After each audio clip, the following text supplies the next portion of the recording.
السلام علیکم ورحمۃ اللہ وبرکاتہ۔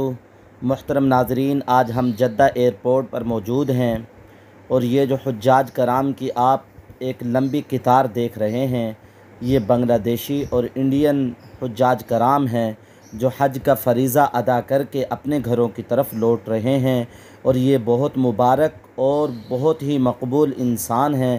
ان کے تھوڑے سے فضائل آپ لوگوں کو بیان کرتے ہیں۔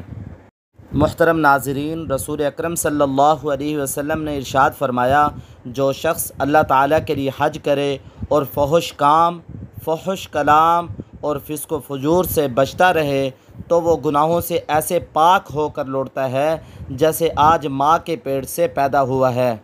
رسول اکرم صلی اللہ علیہ وسلم نے ارشاد فرمایا، حج اور عمرہ کرنے والے اللہ تعالیٰ کے مہمان ہیں، اگر وہ دعا کریں تو اللہ تعالیٰ قبول فرمائے گا۔ اللہ اکبر! کتنی بڑی فضیلت ہے۔ رسول اکرم صلی اللہ علیہ وسلم نے فرمایا، مقبول حج کا بدلہ جنت کے سوا کچھ نہیں۔ محترم ناظرین، یہ حج کے وکلاء ہیں۔ جدہ ایئرپورٹ پہ یہ لوگ آپ لوگوں کو ملیں گے۔ یہ حجاج کرام کی رہنمائی کرتے ہیں اور ان کو صحیح وقت بتاتے ہیں کہ اس وقت پہ آپ کی فلائٹ یہاں سے جائے گی، اور صحیح ایئرپورٹ بھی بتاتے ہیں۔